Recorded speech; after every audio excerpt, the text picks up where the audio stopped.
Hello friends and dear student, Sharda Sadan के online YouTube platform पर आपका स्वागत है। आज हम हमारे आवर्त बीजी पाठों में लैंगिक जनन वाला जो चैप्टर चल रहा है उसी से अगला टॉपिक लेते हैं और पुष्पीय पाठों में लैंगिक जनन को पढ़ते हुए हम निषेचन की बात करेंगे कि फर्टिलाइजेशन क्या है। ठीक है, और फर्टिलाइजेशन के दौरान इसकी प्रोसेसिंग क्या है, कहाँ से फर्टिलाइजेशन शुरू होता है और किस प्रकार से फर्टिलाइजेशन कंप्लीट होगा, तो स्टेप बाय स्टेप हम बात करेंगे। ठीक है, तो देखते हैं फर्टिलाइजेशन की बात। तो ऑब्वियसली फर्टिलाइजेशन की अगर आप बात करते हो, फर्टिलाइजेशन की आप जब भी बात करते हो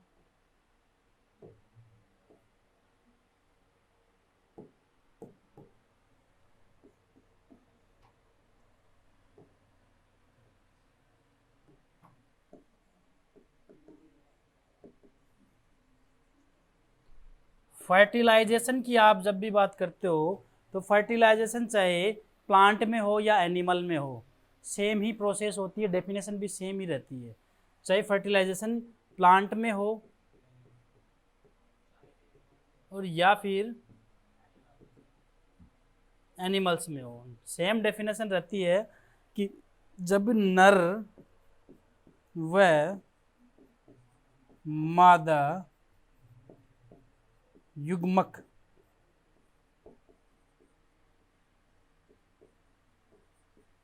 आपस में जुड़ जाते हैं, जब नर तथा मादा युग्मक आपस में जुड़ जाते हैं या फ्यूज हो जाते हैं या आप बोलो संलयन कर लेते हैं वो, या संलयन कर लेते हैं, ऐसी घटना को, ऐसी स्थिति को आप क्या कहोगे? फर्टिलाइजेशन। ठीक है, स्टार्स बर्जर नाम का साइंटिस्ट, स्टार्स बर्जर, कहीं पे आपको स्टार्स बर्गर भी लिखा हुआ मिलेगा, वैसे इंग्लिश में आप इसको बर्जर बोलोगे।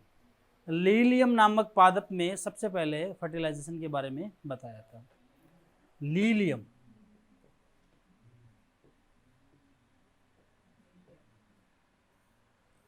ये बात स्टार्स बर्जर ने की थी। किसने की थी? स्टार्स, स्टार्स नीचे ऐसे, स्टार्स बर्जर ने की थी। किसने की थी? इसके बाद लीलियम नामक प्लांट में उसने निषेचन की खोज की और बताया था कि फर्टिलाइजेशन इस प्रकार से होता है। ऑब्वियसली आप फर्टिलाइजेशन की बात कर रहे हो तो आपको एक चीज़ तो पता चल गई है कि जो पोलन ग्रेन है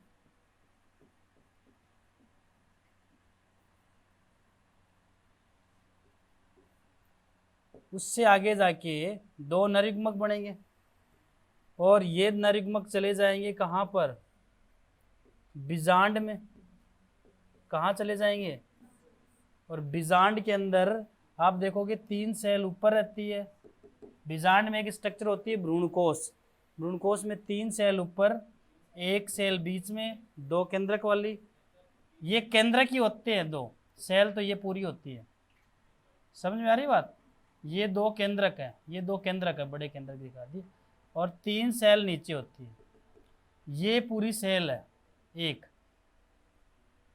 ये पूरी सेल है।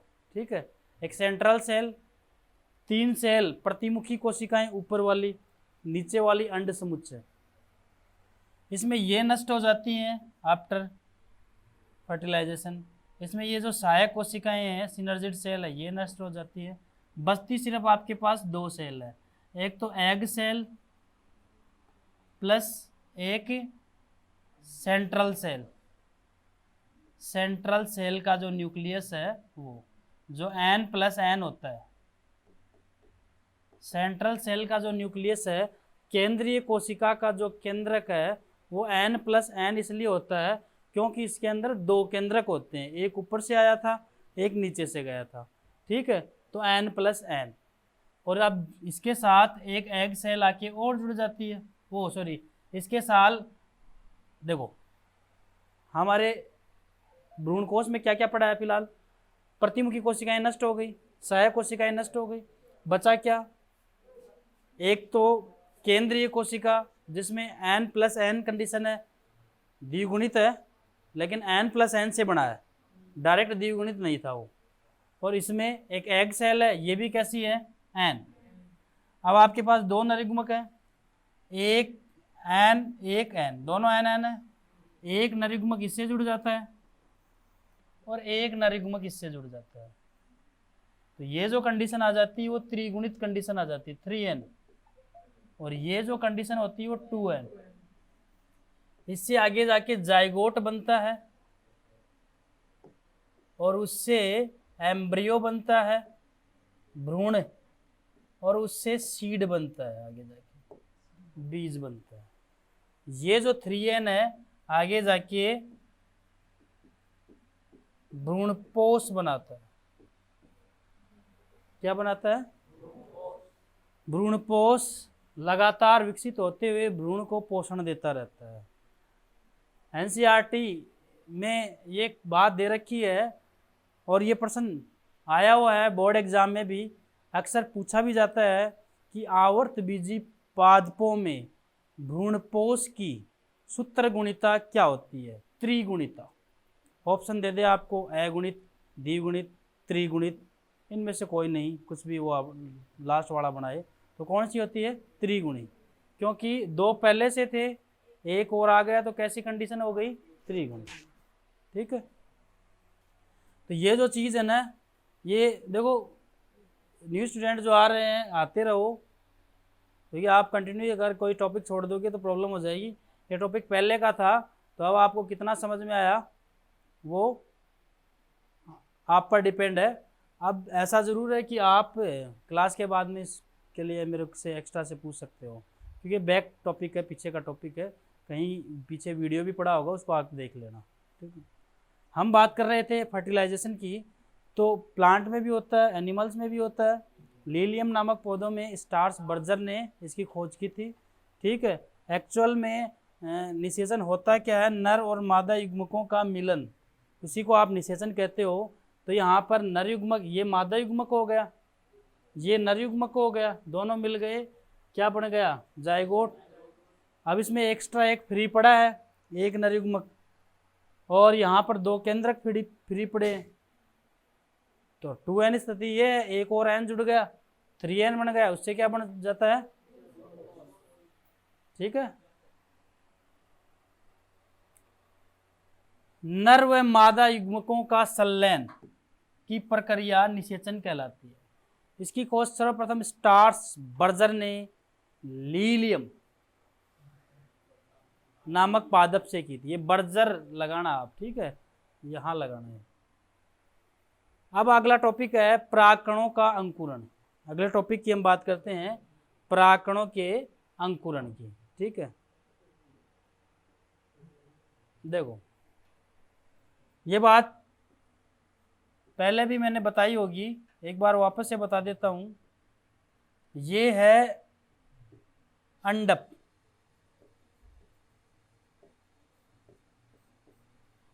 ये क्या है? अंडप का ये ऊपरी भाग क्या कहलाता है? अभी आपको जो मैंने बात बताई कि एक नरयुग्मक यहाँ जुड़ जाता है, ये आगे आएगा एक नया टॉपिक, इसलिए इसको ज़्यादा डिटेल से नहीं लिया मैंने। द्विनिषेचन और त्रिक संलयन की प्रक्रिया, डबल फर्टिलाइजेशन, दो बार फर्टिलाइजेशन हो रहा था ना, एक बार तो एग सेल से जुड़ रहा था, एक बार 2n से जुड़ रहा था। ये वर्तिकाग्र है, यहाँ पर पोलन ग्रेन आ गया भाई, ये पोलन ग्रेन आ गया। ठीक है, ये पोलन ग्रेन आ गया, द्विकोषीय अवस्था में आ गया। अब इसने यहाँ से पोषण ग्रहण करना स्टार्ट कर दिया, ये पोषण ग्रहण कर रहा है। इस पोषण में कई चीजें इसके पास, जैसे बोरोन है, रेजिन है, शर्करा है।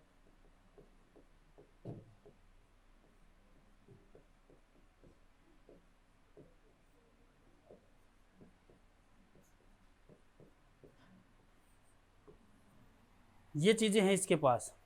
एक्चुअल में या आप ही के क्लासमेट इंग्लिश मीडियम वाले बच्चे, उन्होंने ऐसे कहा कि सर ये परागकण है, एक्चुअल में दिखते कैसे हैं? तो वो कुछ लेके आएंगे फ्लावर वगैरह कल, तो उनकी थोड़ी डिमांड ज़्यादा है, इसलिए पहले उनको दिखा देते हैं, आप बाद में देख लेना। ठीक है, वैसे प्रैक्टिकल रहेगा ये पूरा, सिर्फ पोलन ग्रेन दिखाया जा रहा है, न कि उसको पोषण देके पोलन ट्यूब बना के दिखाई जाएगी। ठीक है। तो पोषण ग्रहण करते हैं, जैसे पोषण ग्रहण करेंगे तो इसके अंदर जब न्यूट्रिएंट जाएगा तो ये फूल जाएगी, परागकण फूलने से इसका जो अंतःचोल होता है वो फैल जाएगा और फैल के जिधर से जनन छिद्र होता है उधर से बाहर निकल जाएगा। ठीक है।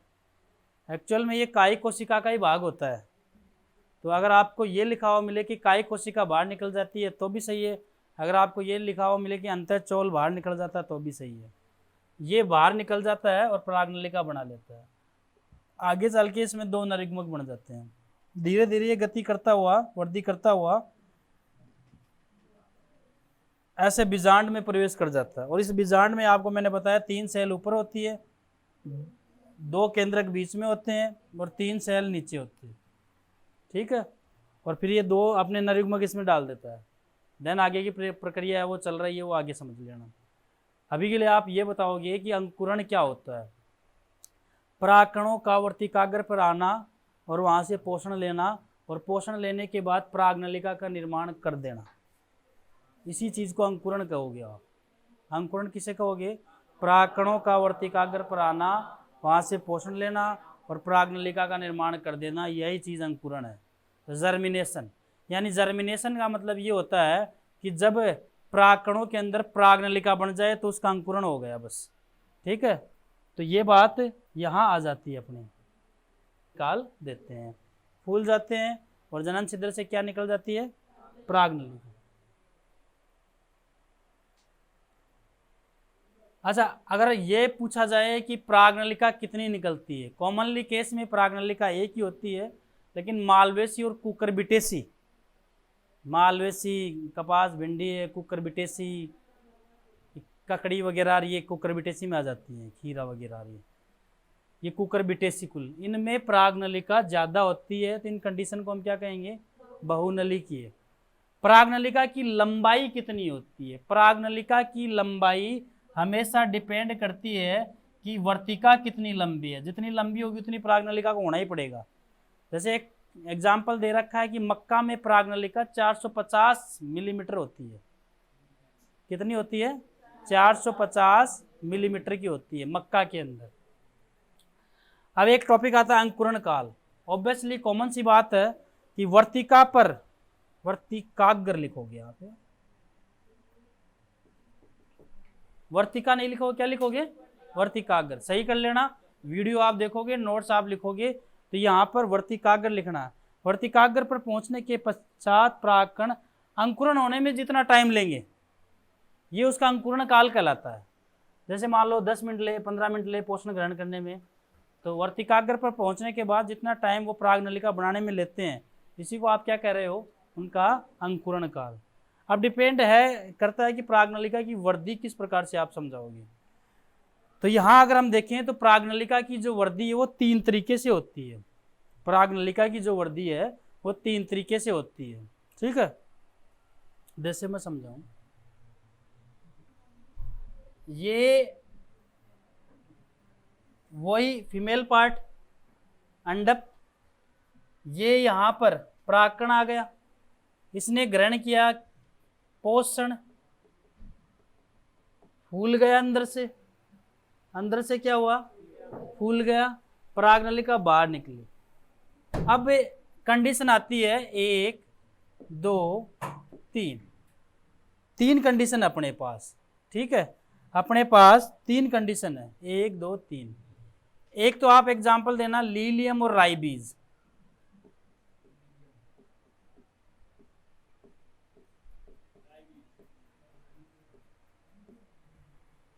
दो हो गए अपना। एक आप दे देना अधिकांश, कॉमनली अधिकांश पादप। एक दे देना आप आइनोथेरा और पिटूनिया, आइनोथेरा और पिटूनिया।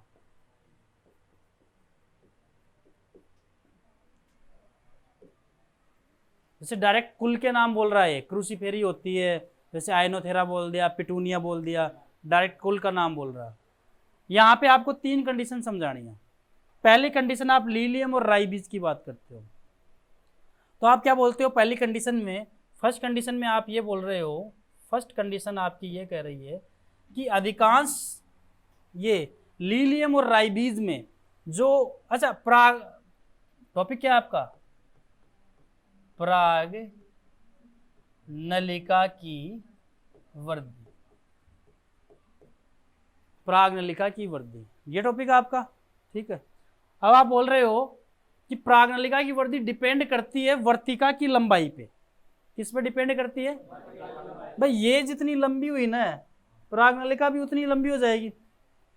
अब आप पहली कंडीशन समझा रहे हो, पहली कंडीशन इनके अंदर समझा रहे हो, लीलियम और राइबीज, इनमें जो पोलन ट्यूब होती है वो खोखली होती है, खोखली होती है अंदर से इन लंबाई पर। अब फर्स्ट कंडीशन में हम क्या बोलेंगे कि पोलन ट्यूब जो होती है वो कैसे वृद्धि कर रही है, डिपेंड करता है किस पर? वर्तिका पर। किस पे? तो इस कंडीशन में जो वर्तिका होती है वो खोखली होती है। कैसी होती है? परागनलिका खोखली नहीं होती। कौन खोखली होती है? वर्तिका खोखली होती है, खोखली होती है। और उसके अंदर क्या होता है भाई? श्लेष्मा कोशिकाएं पाई जाती हैं। ये श्लेष्मा कोशिकाएं श्लेष्मा का स्राव करती है जिससे पोलन ट्यूब नीचे खिंचती हुई आ जाती है। तो ये पहली कंडीशन किस में बताओगे आप? लीलियम और राइब। दूसरी कंडीशन में आप ऐसे बोल रहे हो कि इनमें जो वर्तिका होती है वो ठोस होती है, बंद होती है, अंदर से ठोस होती है। लेकिन यहां पर एक क्रिया होती है जिसको आप बोलते हो पेक्टिनेज एंजाइम की क्रिया, पेक्टिनेज एंजाइम की क्रिया। इस पेक्टिनेज एंजाइम की जैसे ही प्रागनलिका यहाँ आ जाती है तो रासायनिक प्रक्रिया के कारण प्लांट जो होता है वो खुद भी अपने हार्मोन रिलीज करता है और एक रासायनिक प्रक्रिया होती है पेक्टिनेज एंजाइम के जरिए, जिसके कारण ये जो उत्तक है वो टूटना स्टार्ट हो जाते हैं और जो वर्तिका है वो वापस से खोखली हो जाती है। और खोखली हो जाएगी तो जो प्रागनलिका है वो आसानी से नीचे वृद्धि कर जाएगी। ये दूसरी कंडीशन। आयनोथेरा पिटूनिया के अंदर क्या होता है? वही बात, ये ऐसे बोल रहा है कि इनमें प्रागनलिका ठोस तो होती है, और ठोस होगी तो किससे होती है? उत्तकों से, सेल से। लेकिन यहाँ पर ना तो पेक्टिनेज एंजाइम की क्रिया होती है ना श्लेष्मा कोशिकाएं होती है। यहाँ पर वर्तिका जो ये यहाँ पर पोलन ट्यूब जो होती है वो वर्तिका के अंदर जो कोशिकाएं पड़ी हैं उनके बीच बीच से रास्ता ढूंढ लेती है। इसको आप बोलोगे अंतराकोशिक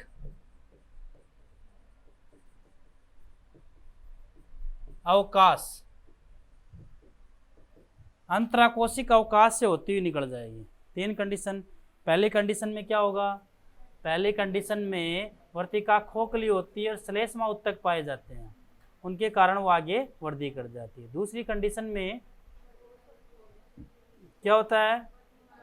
ठोस होती है, पेक्टिनेज एंजाइम की क्रिया होती है। और तीसरी कंडीशन में ठोस ही होती है लेकिन अंतराकोशिक अवकाशों से जो प्रागनलिका है वो वृद्धि करेगी, आगे जाएगी। ये बीजांड होता है। यहाँ पर कुछ रसायन और रिलीज होते हैं।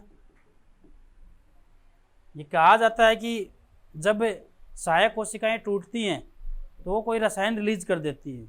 इस रसायन के कारण भी जो प्रागनलिका है वो इनकी तरफ मुड़ जाती है और एक ही दिशा में चलती है।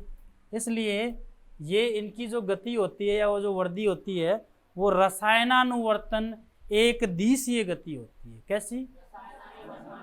यानी रसायन के कारण मुड़ रही है, कोई प्रकाश के कारण मुड़ रहा है प्रकाशानुवर्तन, गुरुत्व के कारण मुड़ रहा है गुरुत्वानुवर्तन, जल के कारण मुड़ता है जलानुवर्तन, और ये मुड़ रही है रसायन के कारण, इसलिए रसायनानुवर्तन। और एक ही दिशा में चलेगी, ऐसे नहीं कि जा रही है पीछे वापस आ गई। तो ये कंडीशन भी आप इसमें बोल दोगे।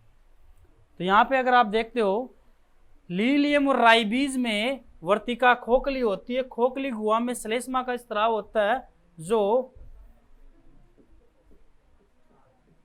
प्राग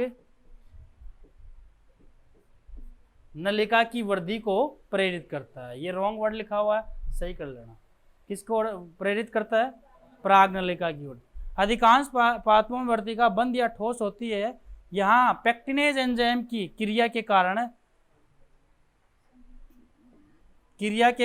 या ये डायरेक्ट लिखना आप, क्रिया के कारण ठोस भाग के उत्तक नष्ट हो जाते हैं और एक मार्ग से परागनलिका वर्ती करती हुई किसके पास पहुंच जाती है? ये सही कर लेना, ठीक है।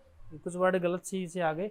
कुछ पादप जैसे आइनोथेरा पिटूनिया में परागनलिका वर्तिका के केंद्रीय भाग में उपस्थित सेल्स के अंतराकोशिक अवकाशों से होती ही आगे जाएगी। 3 कंडीशन मैंने बताई, 3 मैंने आपको समझा दी। क्लियर बात? एक बात और देख लो आप, यहाँ पे जो लिखा हुआ है, परागनलिका की वृद्धि एक दिशीय व रसायनानुवर्तन गति होती है। अब परागनलिका का बीजांड में प्रवेश, ये टॉपिक डलवाया और डलवाने के बाद एक क्वेश्चन पहले, ये क्वेश्चन दे दिया, ये पहले का होना चाहिए, मतलब ये आगे आना चाहिए क्वेश्चन, सॉरी पहले नहीं आना चाहिए, आगे आना चाहिए। वो क्वेश्चन द्विनिषेचन और त्रिक संलयन से है, आवर्तबीजी पादपों में भ्रूणकोश की सूत्रगुणिता क्या होती है। तो इस क्वेश्चन को आप यहाँ से हटा के बाद में लिखोगे। आप आगे टॉपिक डालो परागनलिका का बीजांड में प्रवेश। तो परागनलिका का बीजांड में 3 तरीके से प्रवेश होता है। ये बात हम नेक्स्ट क्लास में करेंगे, ठीक है। आज के लिए इतना ही। आई थिंक ये टॉपिक क्लियर हो गए आपके, अच्छे से समझ में आए। कोई प्रॉब्लम है तो पूछ लेना, नोट्स इसके मेंटेन कर लेना, ठीक है।